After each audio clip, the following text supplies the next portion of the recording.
This is the Defenders podcast on TV Podcast Industries. This time we're talking about Ms. Marvel, Episode 3, Destined. So how does she convince everyone that she's good? Good is not a thing you are, Kamala.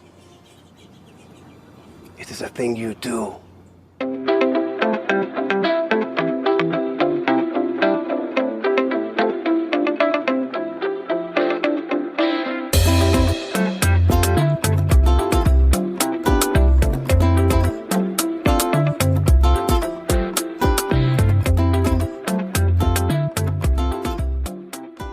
Podcasting is not a thing you are, it is a thing you do.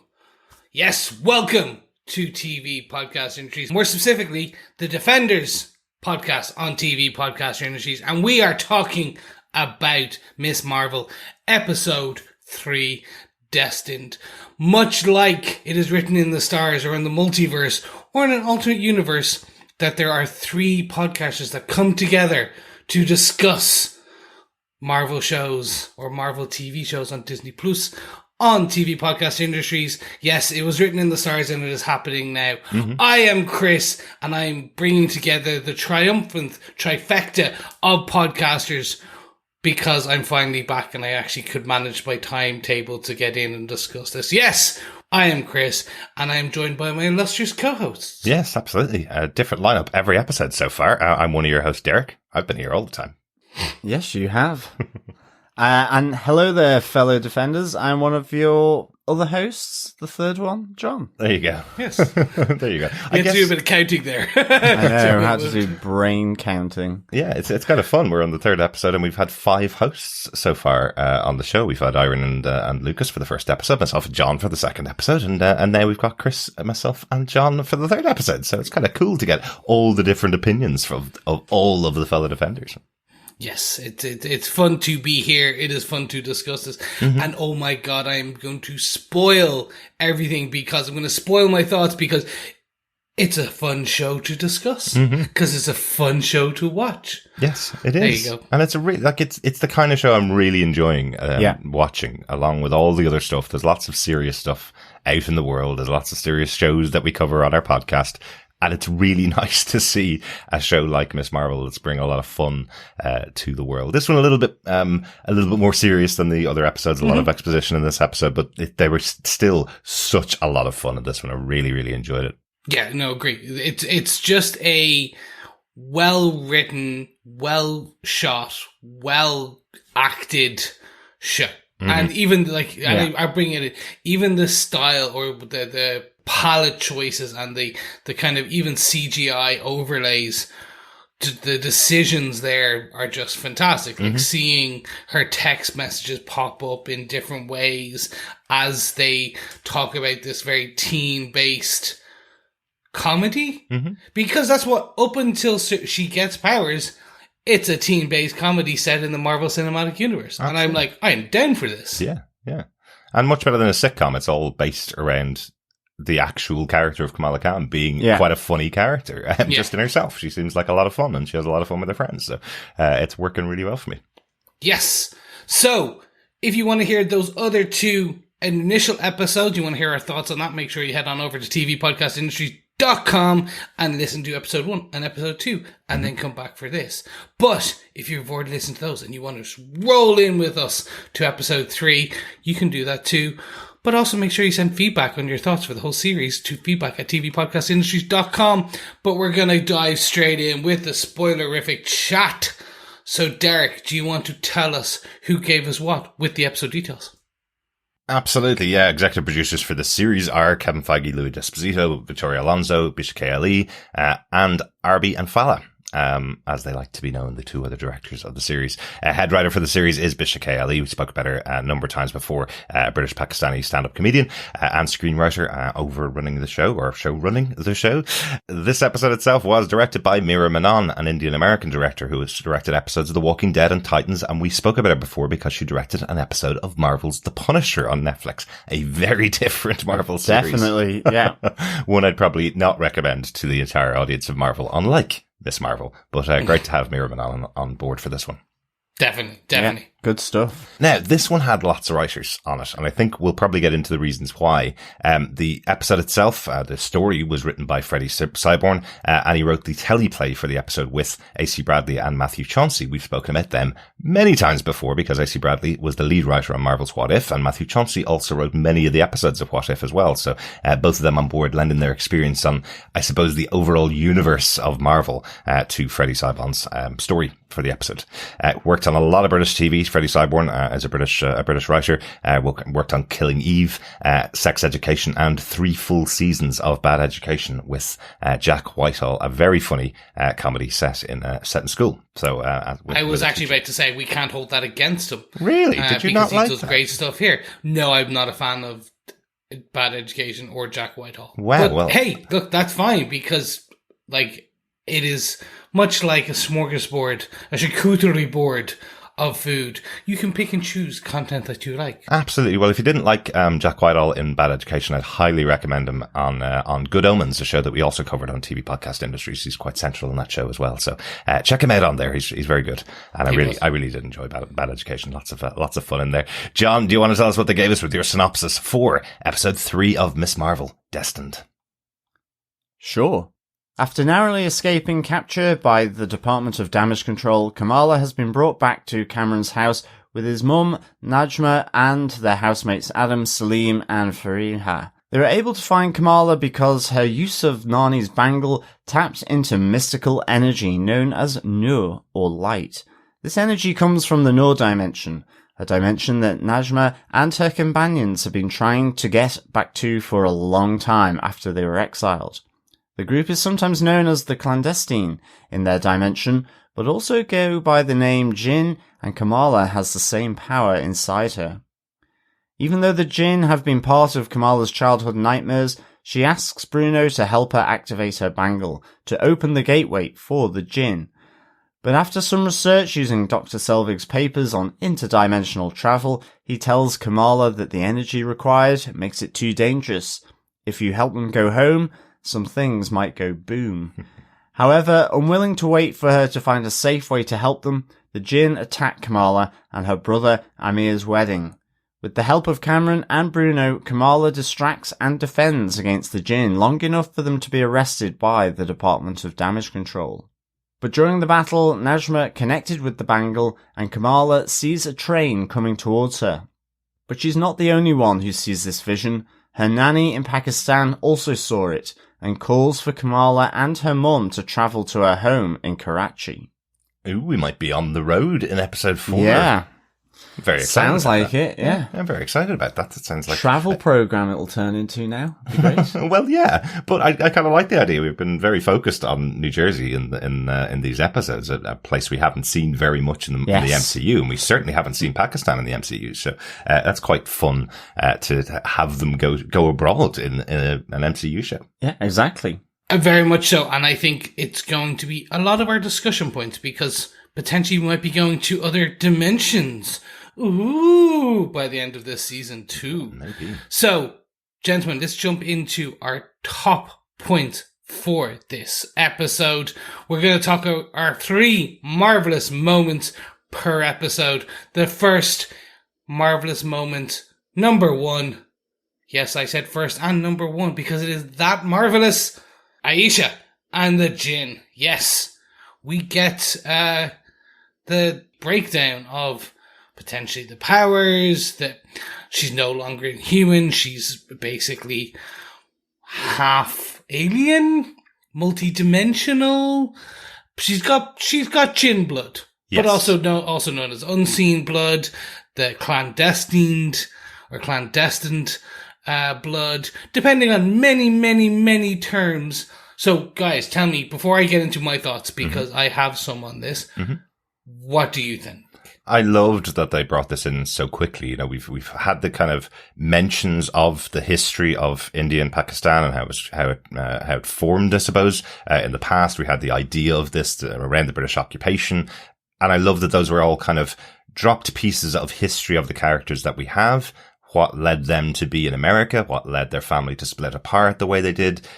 And it felt like you were being told about their past, and this is now tying in really closely with the origin of the bangle, who these characters are. I loved how it was laid into this episode. This character of Aisha, the mysterious great grandmother of Kamala, how she disappeared, why she disappeared, and what was actually going on at the time. I loved that we had that opening. And there's another big connection into the MCU here as well. As they're searching for the bangle at the bottom of this pit, in British occupied Pakistan, we see the 10 rings marked out on the floor. Yep. We see the symbol of the 10 rings, an organization that we saw in the excellent Shang-Chi movie. So great to see a little tie-in there as well. You know, something that's been in the MCU right back to the first Iron Man movie as well. So, that's in itself kind of opens up this story to a wider world, which didn't happen in Moon Knight, remember? So that's kind of cool, that there's a possibility these will connect together into a much bigger universe. But I love this storytelling because lines that you think are just the characters telling you about their own past have now become part of the mythology of Miss Marvel as a show. I thought it was really well done. Yep, it really was. Like, I think as well with Shang-Chi, you know, you have that moment at the end with Shang-Chi, Wong, and Doctor Strange trying to figure out where sort of the signature coming off the 10 rings, that it seems maybe it's, you know, extraterrestrial at least. Yes. So again, having the 10 rings here on the floor of the temple. Yeah. And then also just who are the djinn? It's interdimensional at least. Yeah. So it really adds this sort of interesting flavor as well. Not only connection to Shang-Chi, but a whole range of other different elements just because of how intermeshed these movies along with the TV now are. So that was really, really interesting. Absolutely. Also want to point out in that post-credit scene of Shang-Chi was also Carol Danvers as Miss Marvel, and Bruce Banner, who's going to be in the upcoming She-Hulk TV series. So, so someone from all the shows and all the stories, that we're going to be getting told to us in the MCU coming up. So, so I kind of like that too. The other thing I really liked about this was the fact that when you have, Najma talking about, you know, being called the Clandestine, but also known as the Majnun, or the Unseen, or the Ajnabi, that the thing that she comes to is the djinn. And then you have Kamala saying to Bruno, I'm the stuff of childhood nightmares. Absolutely. Because we've had the djinn reference through some of the earlier episodes. It's that, you know, almost horror bedtime story for children. And so I just really, really enjoyed just that kind of freak out from Kamala. Absolutely. That she has the same stuff, you know, coursing through her that allows her to activate this bangle that the djinn do. And also the obvious gin and tonic comment from Bruno. Yeah, that was very good. It was really, really good. Yeah, absolutely. And Kamala also says there are ghost stories, there are djinn stories. The big difference is djinn stories are scarier and they're real. So, told to them as children and to scare them, but they're real. She doesn't believe in ghosts. She believes in djinn. I like that. Yeah, but even with Bruno as well, when Kamala's asking for his help around figuring it out, he goes, I don't know how I can help a bunch of ghosts and their average looking son. I loved it. Nice really dig good. From Bruno. Nice little dig. Love it. Love it. Chris, what's your thoughts on the scene and the idea of the djinn being brought into the MCU as well? I'm loving it. So essentially what we're getting is with Shang-Chi, we had his group, his mother coming from an extra dimension, and tying in there, and probably the 10 rings having elemental kind of discussions there. You have the Asgard and the realms of Asgard in Norse mythology. So you have the kind of Frost Giants realm, again talking potentially realms, dimensions, elements out in space, depending on how you think. We have a blue Kree hand. Let me rephrase it. We don't know if it's Kree. We have a band found on a blue severed arm. Yes. So shouldn't call it Kree, potentially not Kree, but the blue severed arm and the band itself links to the previous Marvel, Captain Marvel, where in the comic books, one of the very first Captain Marvels was a Kree who came to Earth, who was blue-skinned and had 2 bands around his hand, one on each hand. And we hear in this, there was 2 bands that were originally being looked for. Then they were the Nega bands. They brought power from the negative zone in, and that was how he could fly and shoot beams and was immortal and all these types of things. Right. Also gave him cancer, which was a whole other storyline, but we can get to that at some point in the future. But I'm loving how they're trying to bring all this in. Mm-hmm. And at the same time, I'm hoping they deliver, because one quick one, the Unseen, that's a call back to the Watchers. And Uau and the Watchers, they said in the What If, he mentions the Unseen. Right. As a group that could not be, they can't be watched. They can't, the only people he can't see are people who are in the space in between and the Unseen. Right. Interesting. So the Unseen is this maybe the group, or either the group or the place maybe? So again, it's just adding to this multi-dimension, multiverse questions. Yeah, and yeah, just to say exactly, the Watchers was a main character in What If. Both of the writers from What If here on board writing this episode of the show, so potentially a nice connection in there with the previous MCU show. Do you guys think, so we're having a bit of a chat about this beforehand, do you guys think it's starting to get really complicated in the MCU now? Because we've got, dimensions talked about here. We had dimensions in Doctor Strange was the big movie that talked about dimensions. We have now had loads of multiversal stuff, which is same universes, slight differences, all running parallel to each other, which is in the Multiverse of Madness and Spider-Man. We've had timelines within Loki where it's exactly the same universe, but with small changes and things happening. New timelines are created. There's lots of complicated things going on here. We've had realms, of course, as Chris mentioned back in the Asgardian stuff with Thor. So lots and lots of complicated ideas, all different to each other as well. So you could watch Doctor Strange in the Multiverse of Madness yesterday, came out in Disney Plus, and you're watching loads of different universes on there, and here they're talking about different dimensions, which is a completely different concept in Miss Marvel, and people could start to get those confused or start to get them cross over with each other a bit. Definitely. I mean, the only way you can kind of sort of describe it is that dimensions and realms are within a universe. Mm-hmm. I mean, the thing actually that really complicates it for me is when you have the sacred timeline within a universe with multiple branches happening at the same time within the universe. So that makes it incredibly complex. Yeah, and it's like with the end credit scene in Multiverse of Madness, I'll try and keep the spoilers out of it, but there we have the multiversal incursion of another universe happening in another dimension, not as such within the Earth or 616 dimension. Yes. Yeah. It's happening in the dark dimension with Doctor Strange being asked to, sort that out. Yeah. So it is incredibly confusing. And I guess it's more just that, you would use, as you say, you'd use dimensions just as another way of saying multiverse. So you're not saying multiverse all the time. Do you want me to really confuse you? I was trying to make you always do, Chris. Oh, thank you. But we are going to the quantum verse very soon. Well, that's the other side of it. Again, and we're going to spend time in the quantum verse. Yes. And do you know who'd be really good at this? Mr. Fantastic. Reed Richards. He's well known being a very smart man who can take complex ideas and bring it down and boil them down. As well, Bruno can do that as well. That's he had to explain the energy requirements of interdimensional travel. Yeah. Yes. Impressive. But also this, I think you're right. It's really complex. It can be confusing. Yeah. Certainly, with Quantumania, you've got that side of it as well. I'm really sorry, fellow defenders. The whole point of this conversation was to try and make sure it wasn't confusing, because all we're talking about in this show is dimensions. But we've now brought in all of the rest of them, because this show is just about dimensions. I was trying to make sure that we're separating it out from all the multiversal discussions and the timeline discussions that have been brought in. This show is just about a parallel dimension or another dimension where the djinn are from. So that's what it is. You're right.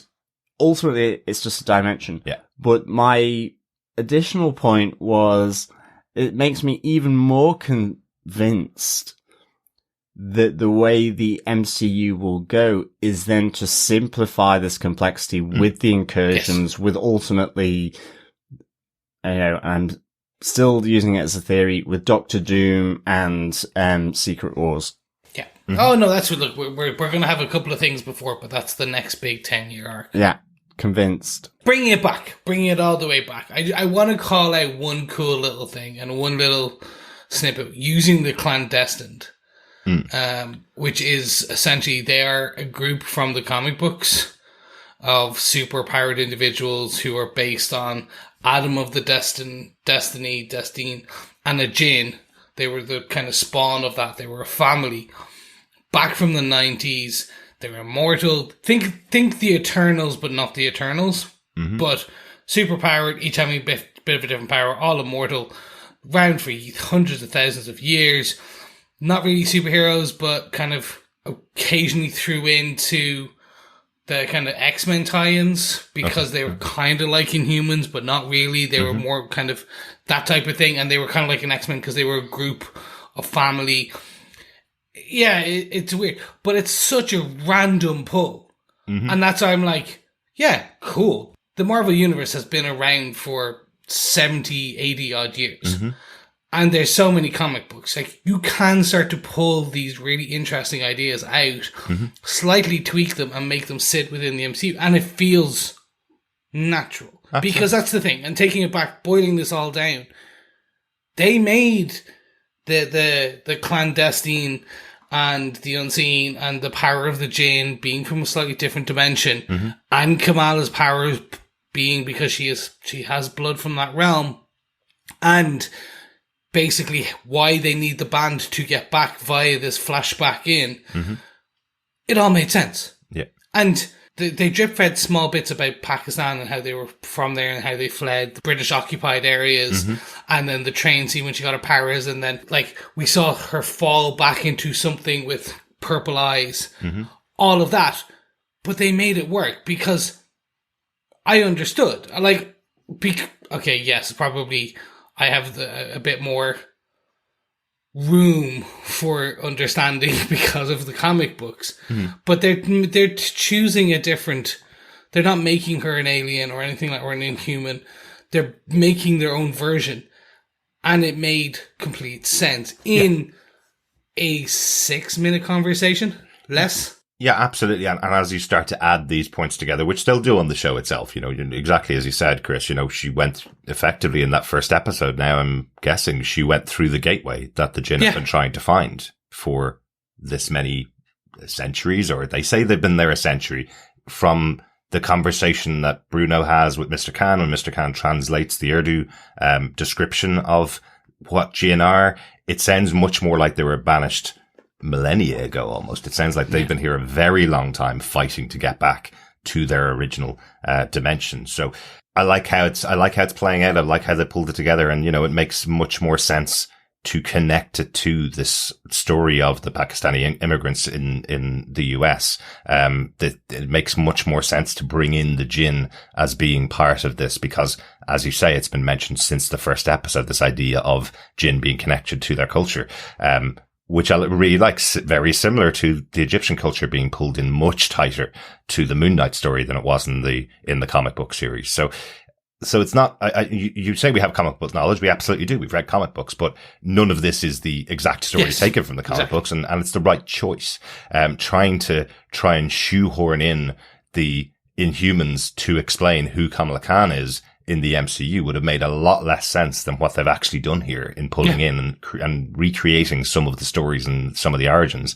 I think it's really, really good. But I was going to say, sorry, it does seem like, yes, she fell back into that dimension, and possibly because the last person that put on this bracelet, Aisha, her great grandmother, was trying to search for that opening to that dimension the last time that bangle was worn, right? So potentially that's why Kamala fell straight into that dimension to begin with, or fell straight in the night, let's say. Yes. So. And yes, I think before we move on to our kind of marvelous moment number 2, I do want to just touch on that one small thing you said, which was, it seems like they were banished. And what I'm getting the feeling of is, do you remember Superman 1 and 2 with Christopher Reeves, where you have the banished Kryptonians? Yeah. Like, Zod. that's the feeling. Yes, Zod, and that kind of spinning realm where they were in the I'm getting that feeling as well, where she becomes her Superman to battle these similar beings with similar powers, but less so, because they're more just immortal and kind of thing. I'm getting some of those, and it's easy to understand. So Exactly. I think that's fun. Exactly. And it is interesting, isn't it? But the first time I watched it, I thought the fall was really quick. I thought the change from some really happy group of people that have lived together for ages, I thought that change felt really quick. Watching it again, there's so many clues. Even the fact that they call themselves the Clandestine. That's, we're the shadow people from another dimension. Evil. We're bad guys, right? They're saying it almost straight away from that moment onwards. And they say they were exiled from their dimension. They say that in the story that they're given to Kamala, trying to convince her to be sent back. Well, if you're exiled from a dimension, someone in that dimension probably doesn't want you there. Yeah. It's all setting up those elements. And then particularly that discussion with Bruno and Mr. Khan, where he explains who the djinn are. They've been banished here to be punished and to live out their entire lives in this dimension, not allowed to go home. It sounds much more nefarious from that early description of who they are. Yeah, definitely. Yeah, and I think that's kind of it. So I really want to see where this goes now that they are in custody, because marvelous moment number 2. Let's all go to a wedding. Yeah, let's take a little break from the djinn. Just to go back to the joy of Miss Marvel and what's so good about it. The Amir's wedding, finally seeing it on screen right from the beginning. There's been this conversation about this big wedding for the family coming up. And I love how it plays out. I love the joy that's completely evident from this. I love that we have the scene of them exchanging vows. I'm sure in Muslim ceremonies, or in this particular type of Muslim ceremony, I'm sure this is very traditional, but I love that each partner is asked 3 times whether they take their partner to be their lawfully wedded husband or wife. I think that's really, really interesting, because they can have a bit of fun with it. They play along with it, and everybody really gets into the ceremony. Everybody's laughing and enjoying the service. And then we go into a wonderful, joyous dance sequence at the wedding itself, which is great fun to watch. If you've ever been at any Pakistani wedding, any Indian wedding, there's a lot of joy that's around the service itself. And I love how it came across on screen. I love that everybody got involved, including Bruno, including the bride's parents, all getting involved in this really well choreographed wedding. We get a little mention of it from Kamala talking to the Kia about the fact that they have been taking dancing lessons to get this all down and ready for the wedding. I know, one of my colleagues at work, had her wedding. She had 20 participants in her dance for the wedding, and they were training for months in advance of the wedding. So it's something that we don't do. I'm kind of glad, because much like my singing, my dancing is so not good. It depends on the song, Chris. I've seen you dance to songs you like. That may not win any awards on Strictly. But you dance like people are supposed to dance to those songs. Yes, like no one's watching. Yes, or just dancing. I absolutely love this. This, for me, I love the 3-time asking, and it's just more like, are you sure? Are you sure? Are you really sure? Yeah, exactly. It's fun. Like many aspects of this show, nearly all of it is very culturally relevant to the Pakistani Muslim families and the things they do and how they do it, and like the mosque and reminding people to take their shoes off, and like the little things like that, and just everything just pulls from that, and having this very, I'm assuming, authentic wedding, until I'm told differently. And it's strange. Within the course of 2 weeks, we've had 2 great dance numbers. For those who are also listening to some of our other coverage, we are covering The Boys over on Prime Video. Very different shows. Yeah, very different show. Very different shows, but both had dance numbers. And I'm enjoying it. Yeah. Bring back the musical dance numbers. That is what I'm saying.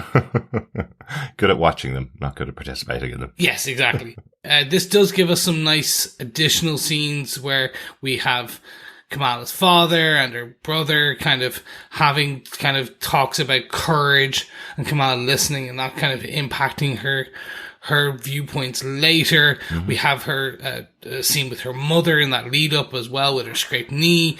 So this is very much the heart aspect of her family and her, and leading towards her becoming the hero that we know she will become later on. Absolutely. Yeah, definitely. There's also the Mehendi, the pre-wedding event at home, which was, again, just that, all the family. I love that, Amir's, fiance, was just getting all these different tattoos and had to be fed because she couldn't move. Yeah. The shoes. That's your ideal, isn't it? Just getting fed that's like it. It grapes was like and cheese and stuff, not moving. The shoes being taken as well. Sort of little nod to the shoe thief from the mosque as well. But also we get that moment with where Bruno gives Kamala her eye mask or face mask for her costume, that's been left, and the great little chat. I mean, as Derek and I were talking about it, it's almost like the Spider-Man chat there between Uncle Ben and Peter Parker happening between Sheikh Abdullah and Kamala, where he says, "Good is not the thing you are; it's the things you do." Exactly. Really layering in, as you say, Chris, how Kamala sort of takes those on board to sort of develop as this new superhero. And I think, for me, I thought the two pieces with her parents, both Maniba to Kamala, I thought that was really, really special, actually. Just, where she says that America was my mountain, that her and Yusuf were so excited, really looking forward to moving over, but it was just so difficult because they felt so alone. But in the end, over time, they found the mosque, their family, and they all, loved her. And she's just using that as a way of, you will sort of reach the top of this mountain that is currently the biggest thing that you see at the bottom of this. So I thought that was just really, really good. And Yusef's to Amir, again, Kamala just overhearing it, that kind of prep talk almost, where he says, you choose between love or fear, and if you choose love, well then you choose Junoon, and you choose family, and you'll never be alone. So you really get the sense of support from the two parents. Absolutely. And then I think, like you guys have said, I just thought the dance was fantastic. It was completely wholesome and flavoursome in that sense. It kind of tickled all those senses, the colour, the movement, the fun. We see the kid who was taking the shoes of Amir at the Mehendi.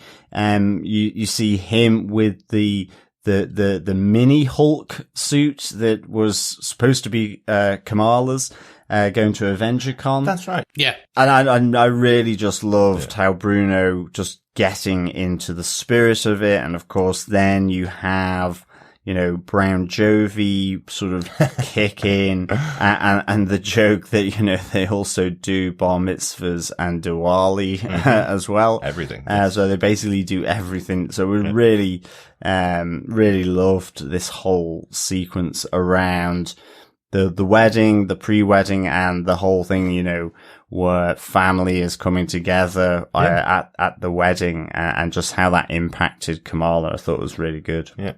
And really important for the character of Kamala Khan as well. Kamala in the comic books is a person surrounded by a team, almost. Her friends and her family are really close to her and are really important to her in the comics. It's unlike Peter Parker, who tends to end off alone and tends to go through all of his troubles alone. She is surrounded by people that care about her. A lot of people who do actually know her secret identity in the comic books. A lot of people who know who she is and are there to support who she is as a person. So those conversations from Maniba, particularly saying, find your family, find the people that will support you, from her father saying, find your family and you'll never be alone. All of those things are really important to developing this character of Kamala. And she is one of the youngest characters in the MCU. So though she's still quite malleable as a person, as a personality of who she's going to become in the future. So really important to have them. You mentioned Maniba's speech about America being the mountain. As someone who's emigrated before to other countries, we've both emigrated to other countries. That is a really tough experience for anybody when you're going to a brand new country on your own. I loved how she described the loneliness of it and the mountain that it is to climb to make yourself fit in there in whatever way you can. It is massively difficult for anybody who's moved to another country. Go talk to an immigrant, someone who's moved over to the country that you live in. Talk to them, welcome them there, because it's really difficult to penetrate, especially if you're not someone that goes to some kind of community group or to a church like Maniba's gone to here. They can become the only family that you have in a country. So reach out to someone who's immigrated to your country. Hi, John. Well, Did we reach out to you? It's a bit too late for that now, Chris. Yeah, it is. I absolutely love this again. I'm just going to end on 2 quick points. The first being is her good speech. Mm-hmm. It's from episode 5. It's from issue 5 of the comic books. Mm-hmm. It's that baked in. It's not a nice new story, but it's from it literally is her great power, great responsibility, and is echoed nearly every volume she goes through within the even in the Champions, kind of her one of her supergroups. It's echoed there, and it becomes her mantra's too strong of a term. It's the things she even says to other people. She says it to Miles, as well, like the other Spider-Man, Miles Morales. It really isn't great, and I'm loving that. And yeah, I think just overall, like, how they do everything with Amira's wedding up until the point where it all goes to a fire alarm. I was going to go use a different term, but let's just say it goes to a fire alarm. Yeah. And that brings us to Marvel's point number 3. Absolutely. And that's really, this is the interesting one. This is the kitchen battle, her embiggening hands, and just really the ending of this, because jumping straight to the end, she doesn't tell her family. She doesn't lean on her family, because her family go, "What happened? Where were you? Talk to us." And she goes, "Nothing. It was nothing." So she hasn't learned that final bit yet. She has, for the moment. And yeah. Quick question. What's the over-under? What are we betting that we see Carol Danvers by the end? A quick cameo in the very last episode. I don't think we're going to see her in the show.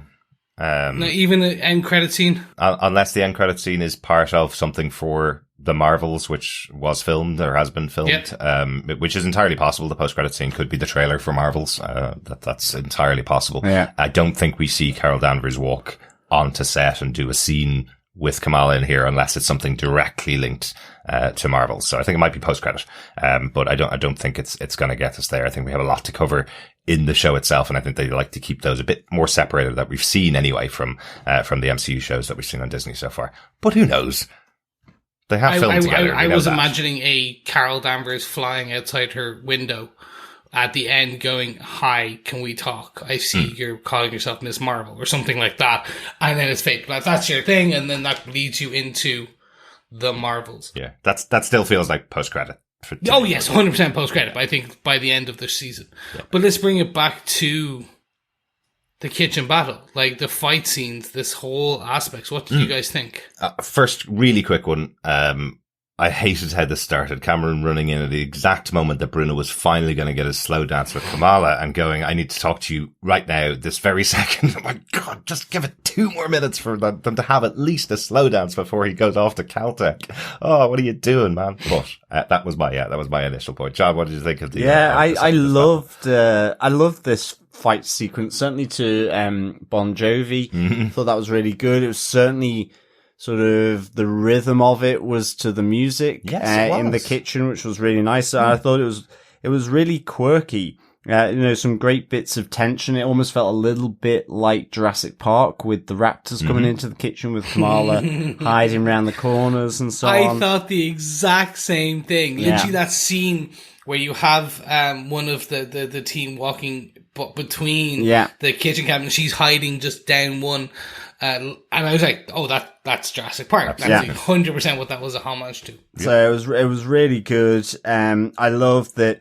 Yeah, she doesn't lean on her family, but in effect, her friends, or at least Bruno and her new friends in Kamran, do come to help her. Absolutely. And to sort of fight off the different members of Kamran's mother's troop, I guess. So I really enjoyed all of this. Yeah, like yourself, Derek. It's a shame that Bruno's dance before he heads off to Caltech was interrupted. Loved, stick with the classics from Kamala as she sets off the fire alarm. All really good. And the kitchen staff. I mean, how many times do you see that in movies where people are being chased through the kitchen and the kitchen staff are still sort of chopping away, boiling away, whatever it is, until the guns start. And of course they end up being collateral damage. And they're kind of like, no, we're not going to get out, almost as though, okay, here we go, they're all going to die. Yeah. And then one of them gets sort of clotheslined by one of the djinn, and it's like, oh, hell no, I'm getting out. So and then they all kind of just evacuate. Yeah. So really nice bit of humor as well. I was just kind of more interested that whatever the weapons that the Department of Damage Control were using here, which I know that Chris has got his theory on that. It was just how easily they were actually taken into custody by the Department of Damage Control. It felt I just felt, okay, maybe they're not as powerful as you would think. Well, given that literally the djinn has scurred so many people, dare I say it, up the creek without a paddleless, for so long. So I just wondered, but they were obviously using new tech, that could incapacitate them in that sense. Yeah. So I'll throw my theory in here now, which is I believe, that damage control is morphing into what was a unit of the Shield from the comic books called the Cape Killers, which was back in when they did Civil War in the comic books. Shield had a division called Cape Killers, which were essentially sent out to hunt unregistered superhumans. And they were basically given guns that could kind of incapacitate people. They were given suits that kind of could take a hit from Luke Cage or Captain America. And they could still live and work and breathe as humans themselves, just normal Shield agents. Yeah. I think based on just even the look, it's pretty close to the comic books. Like just the face mask and the gun, and like the whole shebang, bar someone coming in on a jetpack, which they have the drones. We've seen the drones. That could happen pretty much later too. Yeah. But it looks like the Cape Killer. So I was like, yeah, it looks like Damage Control is maybe basically even on episode 1 and that kind of post-credit scene, they're building this. They are there to monitor, control, and detain, unknown enhanced people. Potentially, yeah, absolutely. And again, the only shield that we have is the shield that's on Agents of S.H.I.E.L.D., the TV show. They're the only shield that we have. So again, would be very complicated to try and bring them into the MCU again, bring them into the MCU TV shows, let's say. I hope they do at some point in the future, of course. There's no reason why they can't, but they're using damage control as that proxy for S.H.I.E.L.D. in these episodes. So expanding them and expanding their capabilities effectively until hopefully they get subsumed back into S.H.I.E.L.D. So we have S.H.I.E.L.D. again. That would be great. But yeah, I did really enjoy it. I like the battle. I like that, we have Kamala who has been training, with her abilities, but she is in real defensive mode in here. She's not attacking at all. She's blocking. She's protecting. She's stopping everybody. I was expecting a moment at the end of the battle when Amir and his wife come back in and see what's happened to the room that they've been preparing for, this wedding that they've been preparing for so long. There's a great comedy moment with Amir as the fire alarm goes off for the first time, where he runs up to where all the money has been. He's already been moaning about the fact that he only has 700 quid in his bank account. So he runs up and grabs all the money off the counter and runs out with it. But the first thing that Bruno does when he comes in, for example, is pick up one of their bridal gifts and throws it at the djinn. So lots of destruction to all the tables, lots of destruction to this room. So I was just expecting a moment where, you know, like in Jurassic Park, where they walk back in and see the signage of opening soon, falling to the ground. I was expecting the whole room just to collapse in on itself after this big battle. Well, and I mean, Kamala, I guess she goes offensive with her powers when Bruno gets basically whipped with the belt. That's it, yes. And she uses the big fist to take them and knock them all back. Yeah. So, I mean, that's the only time is where one of her friends was, you know, sort of attacked and hurt. So, I kind of liked that she did that, seeing the fist element come into to this fight. Yeah.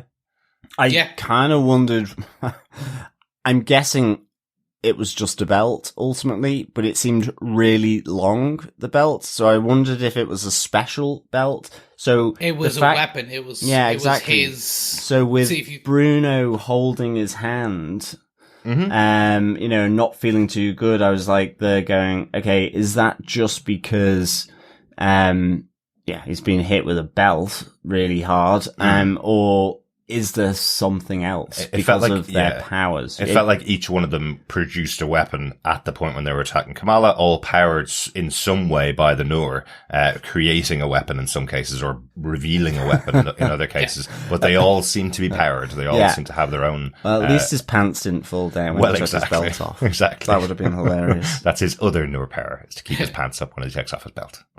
They all pulled, so like the very first weapon we saw is they're all hidden. They're all like, one was kind of literally seemed to be like a...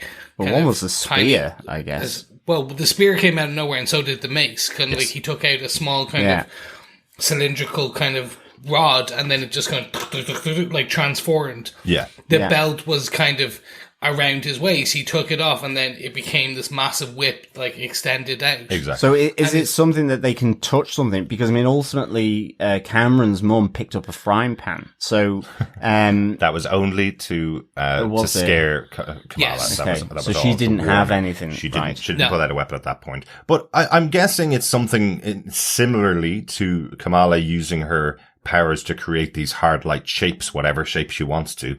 They're using their powers to enhance weapons or to create weapons in some senses. Maybe.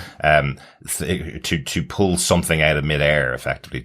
None of them were carrying those weapons before they started to attack with them. So. Well, it looked like they were. That's the thing. The belt, for example, he was wearing one and he whips it out. I think it's more just their weapons are kind of, it's their tech, essentially. The Noor tech is essentially like a small collapsible spear the size of a tiny rod, and you click it and clicks out. And the same with the belt. It was just a normal looking belt, and he takes it off, presses the button, and it kind of becomes this massive metal whip. It looked more because they were all so similar, it looked tech-esque to me. And I'm hoping that's kind of it is, because then that's not similar to, say, the dragon scales of the Shang-Chi elements, or the Asgardian kind of metal using Uru for Meow Meow, and kind of the Stormbreaker, the two different weapons for the Asgards that Thor uses. Like, and we saw the dwarf using different weapons, and it was an actual, like, it's tech. It's right, like, as basically Tony Stark calls out. Anyway, I just thought it was cool. Yeah. I just wonder, as I say, I wonder if they're tapping into their Noor powers, because they have those as well. Yeah. They have them inside of themselves. Bruno has mentioned this, bangle has unlocked the powers of Kamala. I'm not too sure by the end of this season whether she's going to need the bangle around her arm to continue to tap into those powers. That doesn't seem to be the way they're saying it. They're saying that she has that power inside of her. So, I wonder if she's learning using the bangle, and then she can get rid of it and still have the powers at the end of the series. I wonder if that's going to be the case. So, interesting. But want to stress again, because you might have missed it, Chris, you got what you've been wanting from about 10 of the shows, that we've been watching. You have mentioned repeatedly this fight that was in, Shaun of the Dead, which was done to music. Here we had the Bon Jovi song Living on a Prayer, and the fight was timed to that music. Yeah. It was, there was moments when punches were landing to the drum beat. That was fantastic. Great to see it in here. And you finally got what you wanted, Chris. Oh, I did. Absolutely enjoyed the hell out of it. If they had chosen a better song, I would have been more joyous. I'm not a Bon Jovi fan. I'm sorry. My favorite version of Bon Jovi right now is Brown Jovi, because they were like just the fantastic version of them. You're probably the only person in the world. It's probably your age, Chris, because you probably grew up after Slippery When Wet was famous. There was time before Slippery When Wet and time after Slippery When Wet. The album Slippery When Wet was absolutely massive. The last hairband album, and then we got I'm so Guns N' glad you were Roses. talking about an album there. You missed the conversation in episode 2 then, Chris, because they talked all about Bon Jovi Slippery When Wet. I know. Yeah. And of course, the kind of post-battle here, or post-kitchen fight, is that we have Nakia finding out that Kamala is Nightlight. Yes. So again, she has now been revealed to Nakia. And then back at home, we have, as we discussed earlier, about the potential that we're moving to head for the sun. Travel program from back in the day is that we're off to Karachi. Yes. Yeah. Which will be fantastic. I've been to Karachi and in Pakistan back in the day to look at glaciers. Have you? Yes. Very cool. Almost died on a mountain road in the Karakoram Himalayas. So it'll be great. I'm guessing, like with Egypt being in Hungary, this will be Karachi that's based off a sort of a studio lot in Georgia in the US. But nonetheless, it's great that we're going to Pakistan and Karachi. Yeah, that's very cool. I was actually just off air, was asking Derek whether this was a 6 or 8 episode kind of arc, and if it's a 6, okay, we've hit the halfway point. It is 6, yeah. I'm very happy with the halfway point that we've received up to this, because, like, if you're taking us to Egypt, like we did in Moon Knight, Moon Knight's big Egypt aspect was the kind of final arc. That's what we're getting here. So potentially we're now moving from Jersey to Pakistan, and we'll probably get thrown back to Jersey on like the last episode, as they need to go save the family kind of thing. But I'm okay with that. I think like it changes the scenery slightly. Yep, absolutely, really exciting. Anything else about the episode you guys want to pull out? I'll take one quick one. We have an Eric Selvig name drop, which is fun. So just for those who do not know or don't remember, Eric Selvig is the professor from Thor, who has joined us for multiple kind of versions. Kat Dennings, Darcy was also worked with him, and Jane Foster, and he went on to he was in the Avengers. He's the premier scientist when it comes to interdimensional or different realm-based travel and science. Yes. And he's name-checked in a few different other MCU shorts and films and things like that. He could do a travel program for interdimensional travel. Yes. Welcome to Asgard.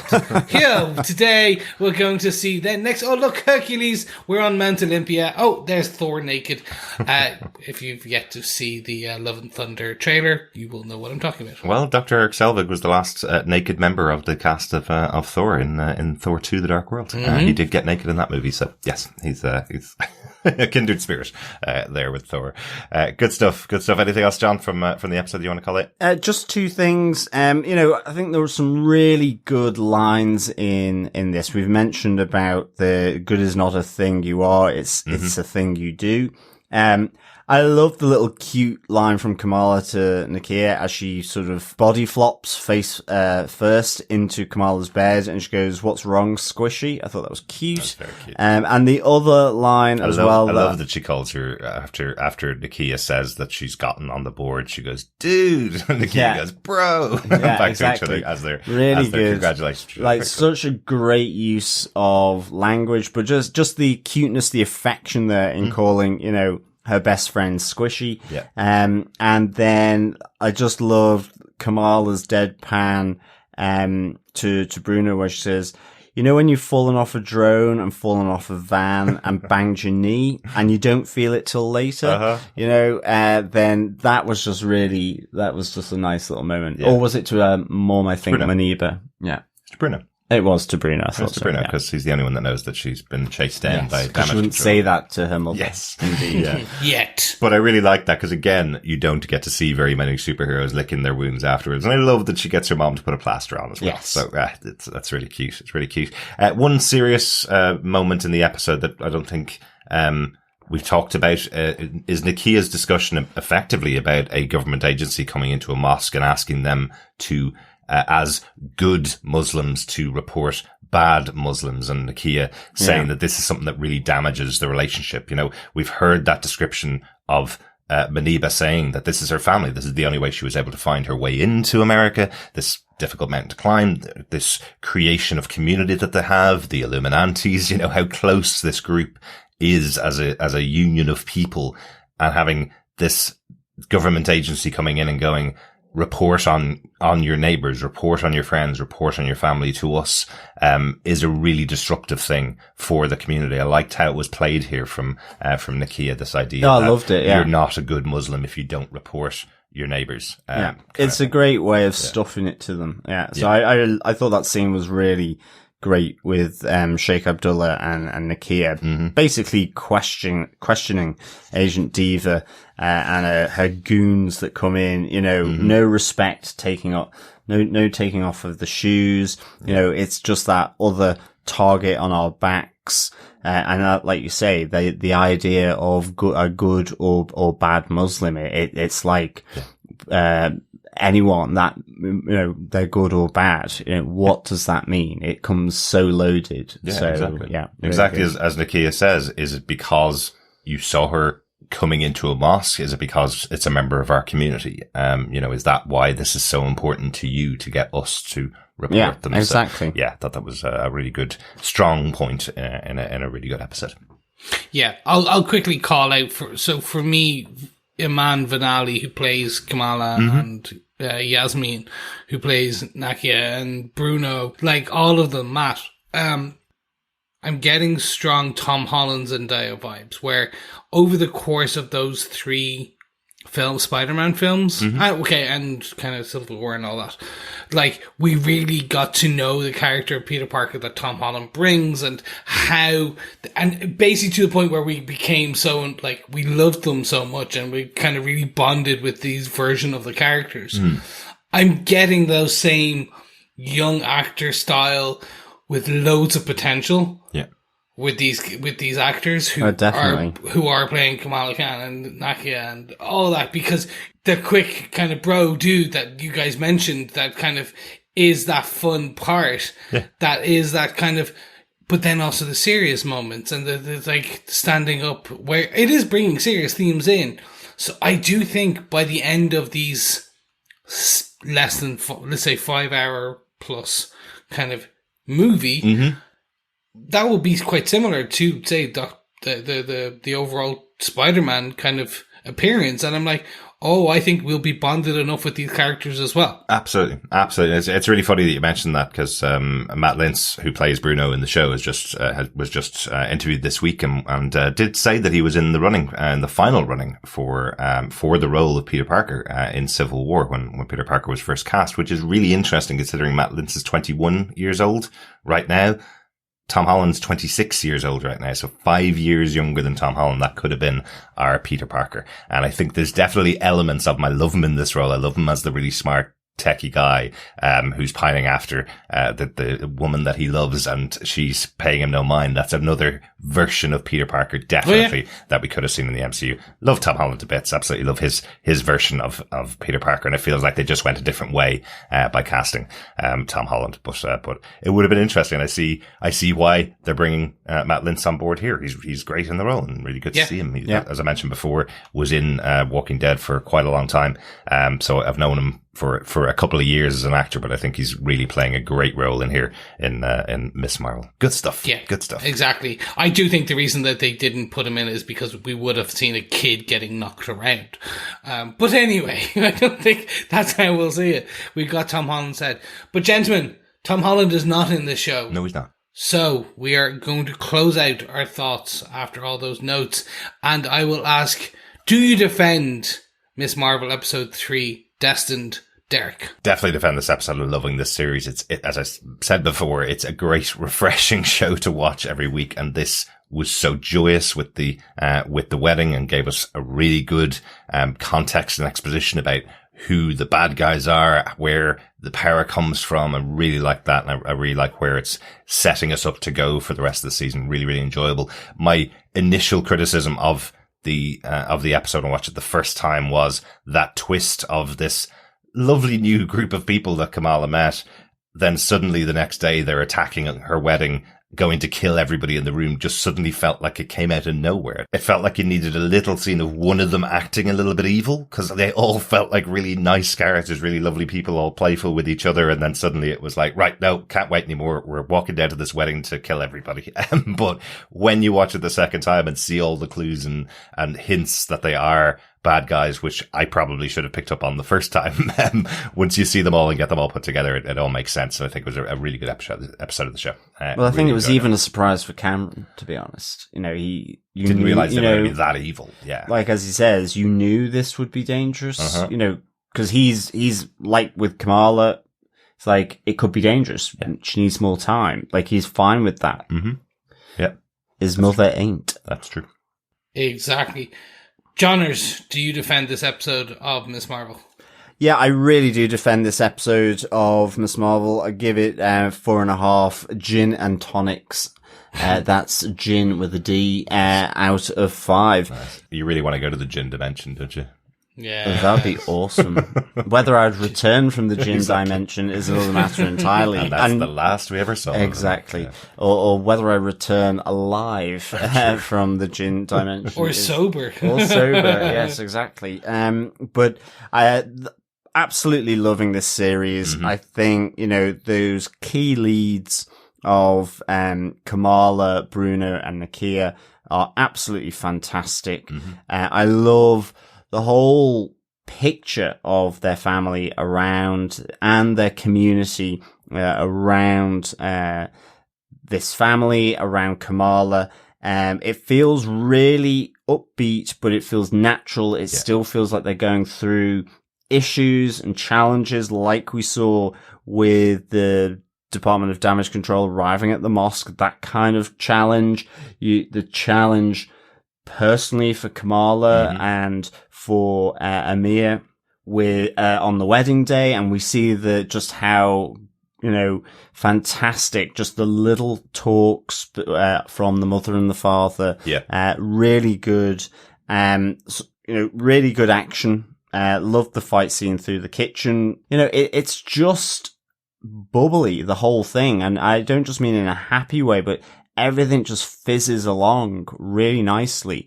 I know when we first talked about, you know, the episode, and you said how, well, the change was suddenly really quick. And I said, well, it's a 6-episode season. They don't need loads of, you know, lovey-doveyness. They did it, and they did it at the start, along with a flashback to 1942 with the start of it. So, like, this whole episode covered just a fantastic range. You know, I almost thought that Amir's wedding would be at the end after everything was sorted out, rather than bang in the middle, and would have Kamran's mum, Najma, coming in, sort of going all gin on them, basically, along with the rest of the crew. So, yeah, really enjoyed this. I give this 4.5 gin and tonics out of 5. Excellent. Chris, do you defend this episode? Yeah, this is one of my favorite shows on the MCU so far. I think because it reminds me of Spider-Man Homecoming, that style, that kind of bubbliness, that, like I said, this would be a good Muslim-based comedy just set in the MCU without any superheroics. And I'd enjoy it, and I'd watch it, and I'd have fun with it. Yeah. And so that's kind of the fact that then I do then enjoy, and I pick up all the extra Marvel stuff, and I'm like, yeah, this is cool. And, like, I think this is going to probably be quite high for a lot of people.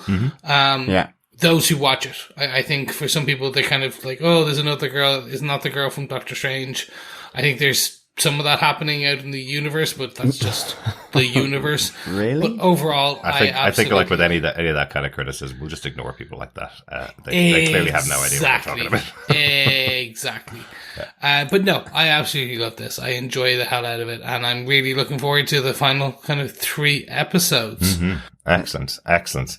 Right. I think we need to go over to the slushy bar to have a slushy. Since we're in a Kamala Khan show, she can't go to the pub, so we need to get over to the slushy bar. Oh, I wanted to go to the gin and tonic universe. Yes, maybe just for this one. We can go there. It is question 3 for the slushy bar quiz.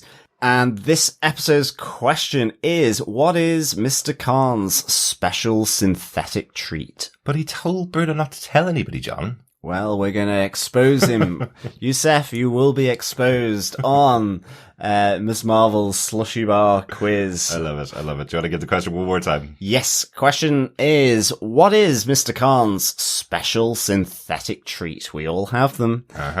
So what is it, fellow defenders? Send your answers through to feedback@tvpodcastindustries.com. Send them in all at the end once all 6 questions are there, posted up on our website at tvpodcastindustries.com. Or in the podcast, of course.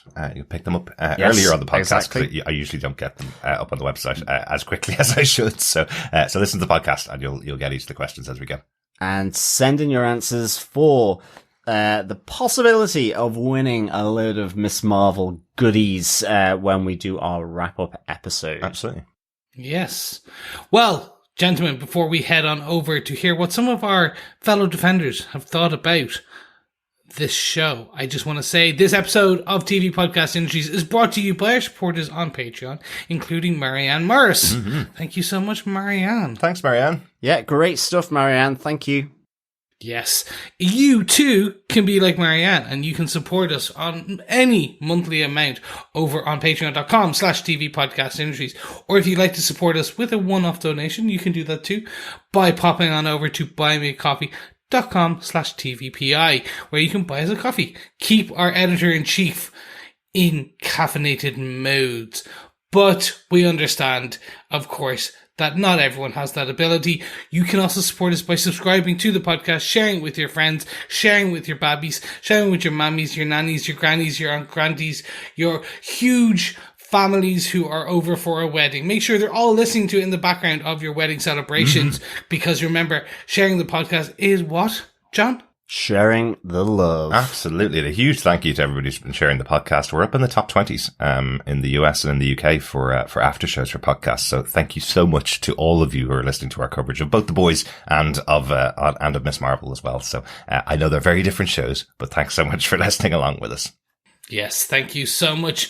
But as you're listening along, you can also hear your thoughts on this podcast. So we'd love to hear your thoughts on Miss Marvel. So remember, if you want to get us your thoughts up to episode 3 read out, and you want to kind of just type them up, you can email us to feedback@tvpodcastindustries.com. You can also join our group at Facebook on facebook.com/groups/TV Podcast Industries, or why not head on over to Twitter at TV Pod Industries, where you can talk to us, give us your thoughts, your feelings, everything in between, and we will read it out on this show. Because you know what? We've already got an email. It's an email from the one and only Coffee and Vodka, who had this to say. Greetings, fellow wedding crashing defenders. Who would have thought Disney would have become such an ambassador of non-Caucasian based culture? Last month, Moon Knight, now Ms. Marvel, and if counting fictional nations, Black Panther way back in the pre-COVID days. Well, that's so long ago. It feels like a decade. Well, Wakanda Forever is coming at the end of this year, so not long to wait to go back to Wakanda, so that's kind of cool. True. Coffee and Vodka went on to say, this episode was as educational as it was entertaining and informative to the plot. Loving the representation. I only have 2 questions. Are the djinn really wrong in their disregard of our planet, in their desire to get back to theirs, considering everything they've witnessed us do to it? And is Bruno, actually Peter Parker in a new identity? Or do we all white teenager males look the same? Finally, I hope the second bangle is found in Karachi. Just the one makes the completionist in me very itchy.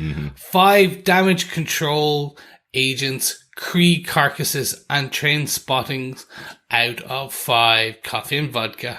Excellent coffee and vodka. I think we talked about why Matt Lintz might remind you of Peter Parker. Yes.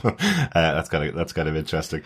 Yeah, I really do think that the second bangle will be found, and we will get a 2-bangled Miss Marvel out of it. Who knows? But then, obviously, Derek, you're saying maybe she doesn't need the bangle in the future. Yeah, well, it was interesting. There's a couple of pointers to it. Definitely, when they say you need 2 of these to open the gate to get back to the other dimension, we're definitely going to see the second bangle. But she also called out, well, Kamran was born on this planet. Kamran was born in this dimension. Can he use the bangles?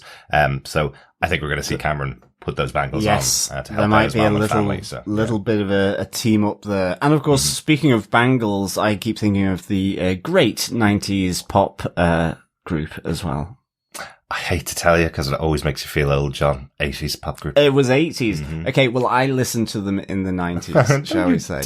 No, you didn't. Manic Monday, their biggest number one hit. Okay. Written by Prince. Yes. The 1984. Bangles. What a fab group that was. And of course, completely with coffee and vodka as well, around just the whole representation. I mean, even with Shang-Chi as well, in terms of Southeast Asian representation as well. So yeah, good stuff. Thanks, coffee and vodka.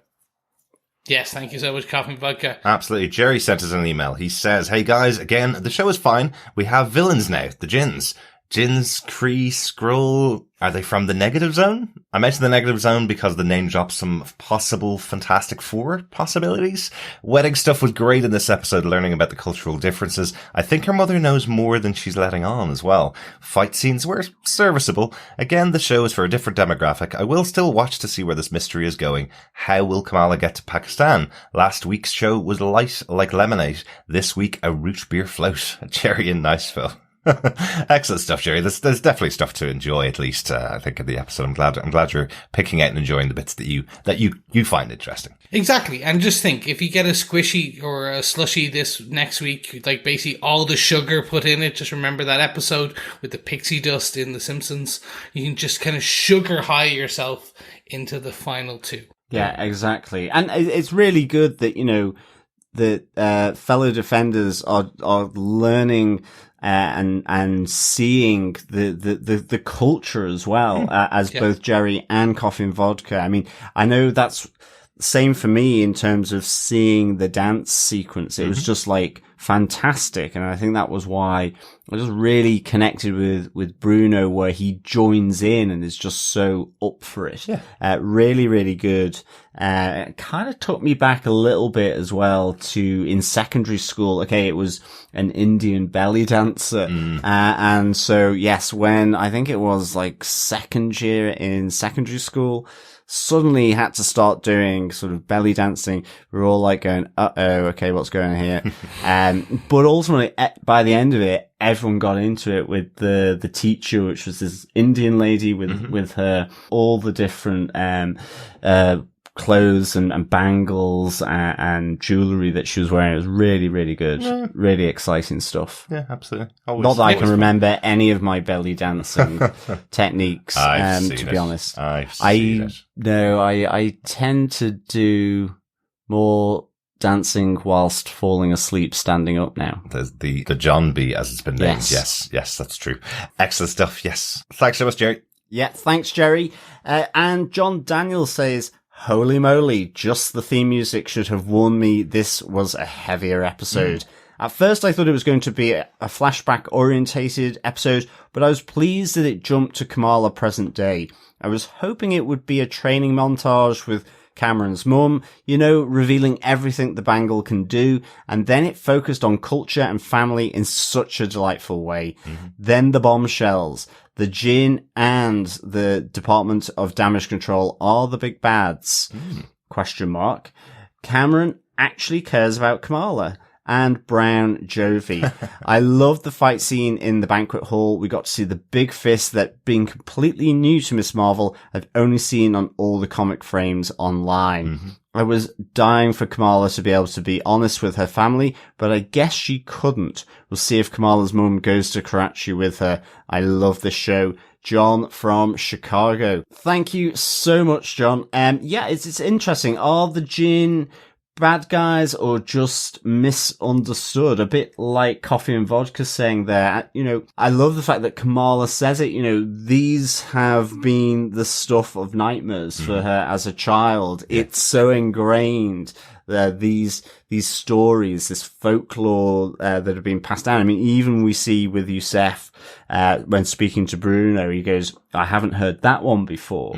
You know, so it's also that projection. You know, I guess it's like wolves and Red Riding Hood, people or woods. You know, you kind of are afraid of wolves or dark woods. I mean, just look at Blair Witch Project. So I guess all these different things are just really kind of interesting things to kind of just conjecture about and think about as we go through the series. And I think we can definitely say not all djinn are, because Kamala is djinn. Yeah. And that is what we've learned in this episode. She is descended from the djinn, so she has that blood in her.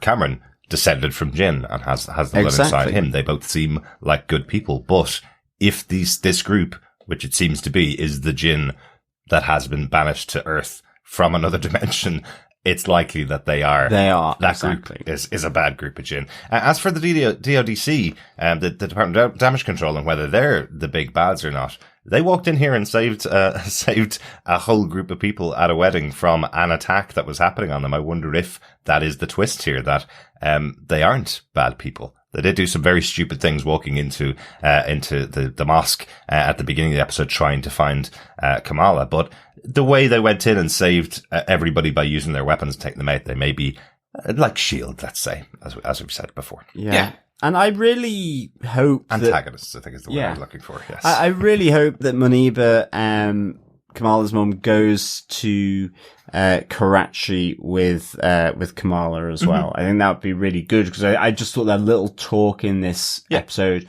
it just felt so kind of natural. Yeah. Whether a trip to Karachi is on the cards ultimately after a wedding, I don't know. Well, yeah, I can't imagine Kamala going there on her own anyway. No.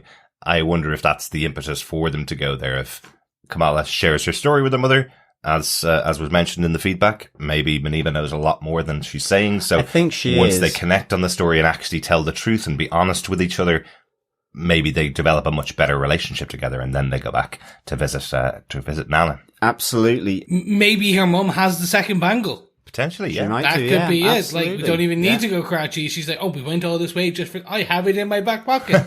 Yeah.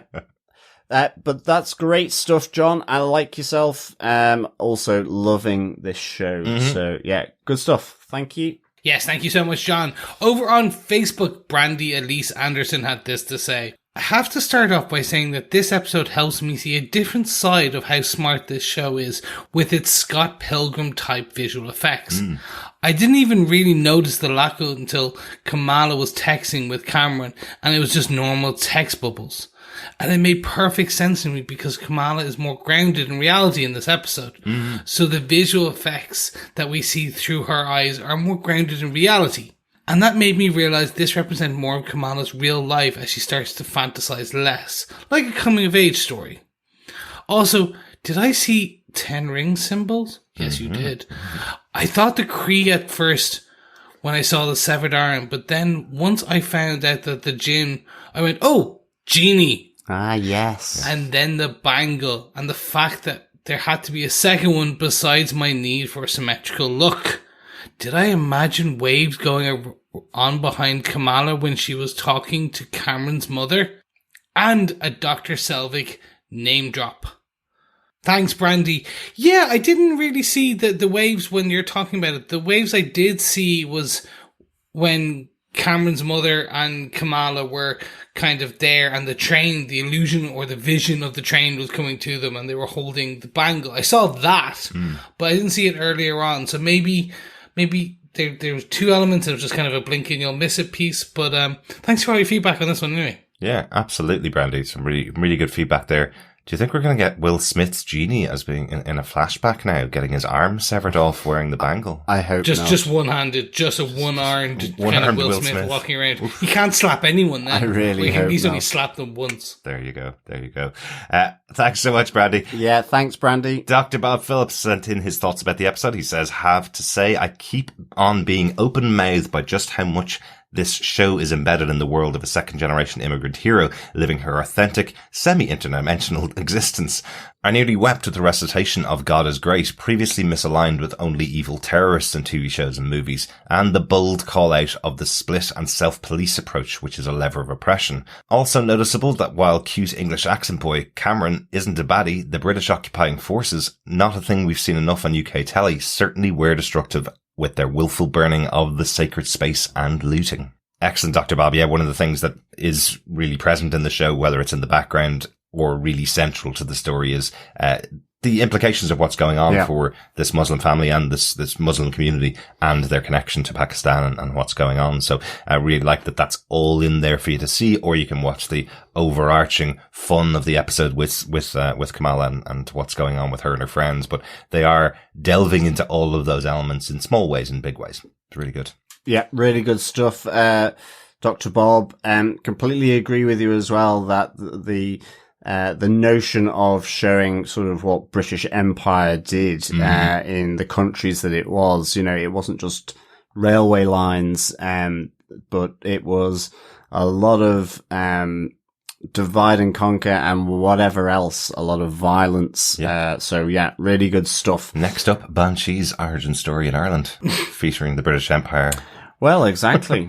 And yes, I might quite enjoy that. Yes, could be good. And thank you, Dr. Bob.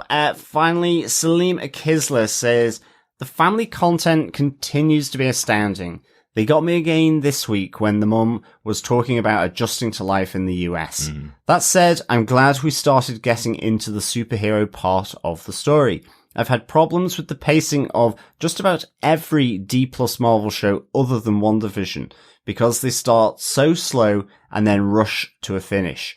There was some exposition, but the show efficiently handled the introduction of the djinn and their story. I didn't expect Kamran to go against his mother, so well done there too. The wedding was beautiful until it was interrupted for a pretty good first fight sequence.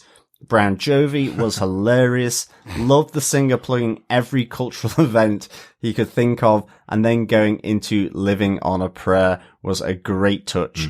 Looks like we're off to Karachi next week. Exciting. Thanks so much, Saleem. I think I'm kind of see what you're saying there, because like I was just saying there earlier on the podcast, I actually thought we would get Amir's wedding right at the end. It would be kind of free from the complexities of what's happening to Kamala and then with the djinn arriving in this episode. So to have it all happening in this, I thought it was really good, because it frees up to really focus on Kamala and, as you say, move into the more superhero aspects to it.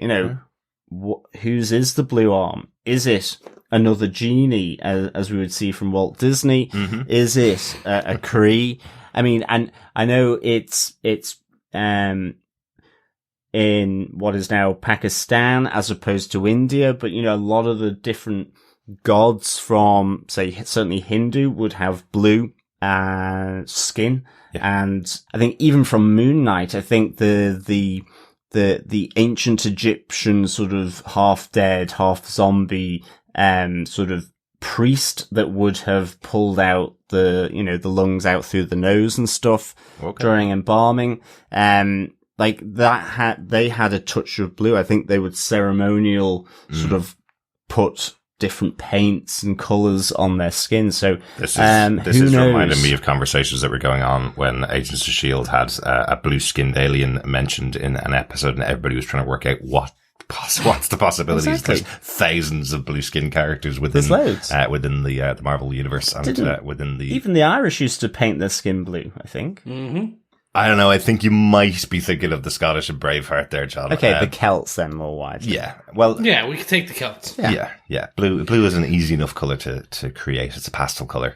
So definitely could have used it. It is. Yes, I think you are. Definitely the Celts did do that. Yes, thank you so much, Saleem, and thank you everyone else for your feedback. Guys, it's been great, but we are running to the end of this podcast because we need to go to Karachi as well. We also need to go to another show. So, ladies and gentlemen, boys and girls, fellow defenders, remember, if you are not subscribed, subscribe over at tvpodcastindustries.com.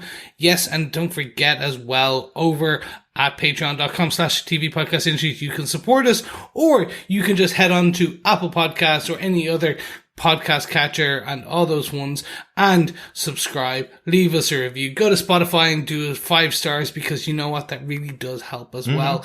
We as well, at a very different pace and a very different style of show, we are also covering The Boys season 3, and that is this week's episode. Oh boy, it's a special one. Well, I'm going to say it right now. If you're watching this episode of Miss Marvel and you've enjoyed this episode of Miss Marvel, you need a very different taste for the next episode of, Yes. of Or a The different Boys. mindset. Very coming different. into, dare I say it, into the next episode of The Boys. Episode 6, yes. Yes. Coming out this week. We have already recorded our podcast. It will be out directly after the episode airs on Prime Video. But, yeah, very different show. Very different show. Very, very, very much so. We'll also be covering, probably in a couple of weeks, we'll be covering season 3 of The Umbrella Academy. That all drops this week. So if you are interested, make sure you head on over to netflix.com and watch Umbrella Academy season 3. Catch up on all the bits we missed.